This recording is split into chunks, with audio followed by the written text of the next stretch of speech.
Hi there, and it's the Story Ninja again. But thank you for coming to listen. So, you may have discovered that I'm trying to grow a community story circle. So, thank you for coming to join. Thank you if you are liking and sharing what the Story Ninja is doing. So, another story. I did say another story, didn't I? But yes, I don't have a book.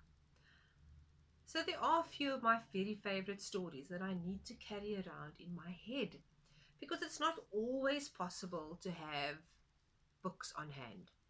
Now, I find some stories online, so yes, there's no actual printed books. I don't keep reams of paper of printed stories. So, the safest place for me to carry them is up here. And then sometimes they eventually they settle right down here in my heart. So you will find if you start remembering stories, stories become your own.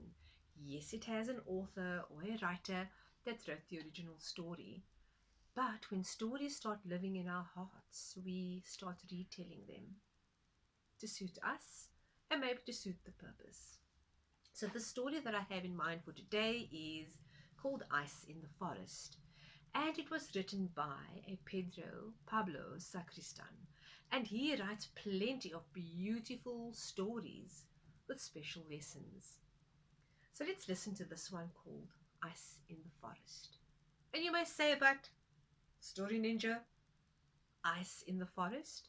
I don't think ice belongs in the forest. So when we think of a forest, let's think about what are we seeing and what do we feel. I'm thinking tall, tall trees.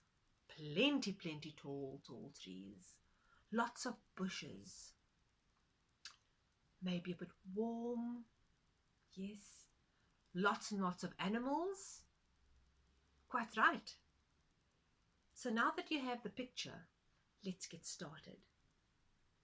So very early one morning, the animals in this forest are waking up, stretching, creeping out from wherever they may have been sleeping, up in the trees, under rocks, under bushes, huddled up together.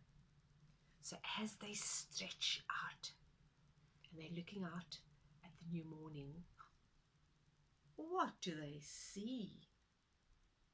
Somewhere in the center of the forest, close by the watering hole, they are seeing this enormous, huge, humongous ice block. It's taller than the tallest trees. It's wider than 3 elephants. Did you know how wide elephants are, eh? How did this ice block get into their forest? Hmm, now they are curious. So the animals move in a little bit closer and they start circling this ice block.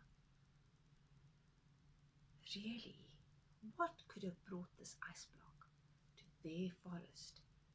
So as they peer inside, they are seeing a something. What could it be? What do you think could be in the middle of that ice block? I'm thinking quite possible. Um, Maybe it's a box of treasure. Yes, maybe it's a box of treasure. So King Lion comes out. King Lion prowls, comes in closer, has a good look, and then he makes an announcement. Animals! Animals in the forest. My animals in this forest. Listen up! Listen up! All the animals gather around to hear, because King Lion always has important things to say. And it says, animals, I think, or let's say I know, that is a treasure chest in the middle of that ice block. Right. Anybody else see that it's a treasure chest? Because I saw something sparkle and shimmer and glimmer. Yes, it's a treasure chest. So I have a proposal to all you animals. The first animal to bring me that treasure box will stand in line to be my right hand. Whoa, the animals are absolutely astounded. Amazing news for early in the morning. Of course, who would not want to be King Lion's right hand? All the animals scurry off around the ice block. Elephant whoops out his trunk and bashes and smashes, trying to shatter this huge ice block. But nothing happens.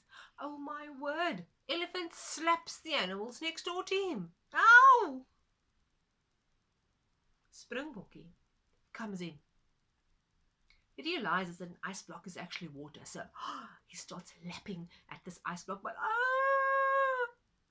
soon enough, Springbokkie's tongue is stuck to the ice block. So please don't go try this one at home because it's a bit ouch. Now Monkey sitting up in the tree thinks he has an idea. So he grabs some of the fruits and coconuts and starts throwing all these fruits at the ice block because he's going to definitely make some kind of a crack or a hole in this thing. Doesn't work.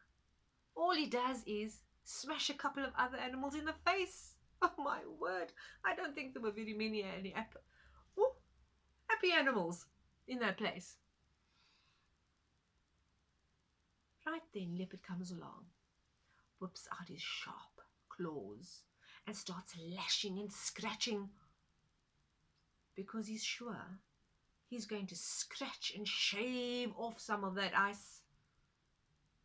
But all that happens is Leopard loses his sharp claws in the ice. Oh! The animals step back and they start muttering to themselves. It's going to take a month of Sundays or maybe more. I don't think we're going to get through this ice.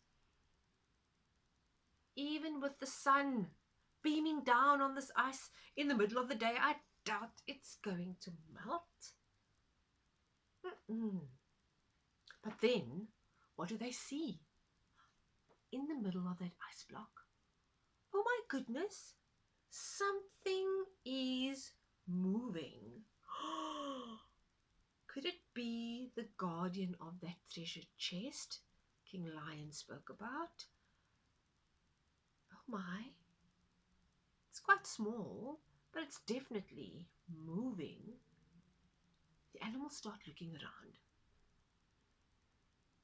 They realize that one tiny body is missing. Let's find out who it is. The poor little Dassie had been watching all of this, and Dassie stepped aside. Now Dassie's usually been very laid back and very calm and very chilled. But little Dassie crept back and she watched all of these antics, the thrashing, the bashing, the scratching. And she thought to herself, maybe this is a time I just need to be quiet. Just sit back and have a think. Because most times ideas come to me when I'm not doing anything. So Dassie goes to find a little stone and has a sit and a think and a ponder. She has an idea. But anyway, the animals are still looking at this little thing moving in the middle of the ice block. And before long, who do they see coming out walking from the side of the ice block? Oh my, but it's the smallest animal in the forest. It is little Dassie. And what does she have in her hands but something sparkly, shimmering and glimmering? Well, all the animals were pretty friendly and kind, and they were a lovely bunch of animals, and they all cheered for Dassie and what she had achieved. But as Dassie comes a bit closer and hands over the treasure to King Lion, the question is, but how did this tiny creature managed to get into the middle of this huge ice block. So Dusty says, just a moment and I'll tell you.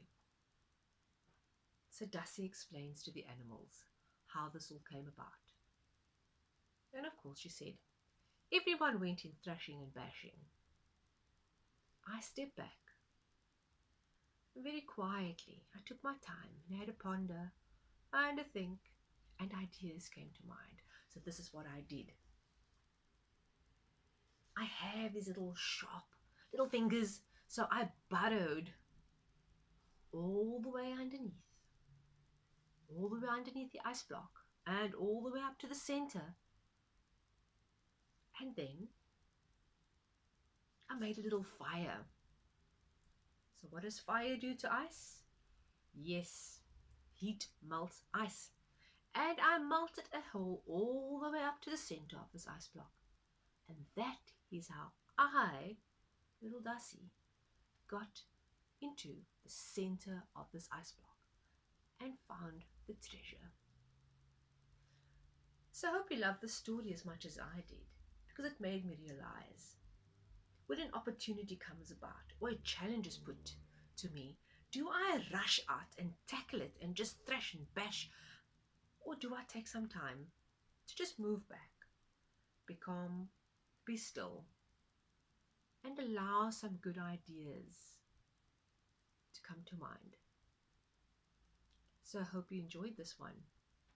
If you've done it, please like it, love it, share it, and subscribe to the Story Ninja channel, because you'd be alerted of any other new stories coming up.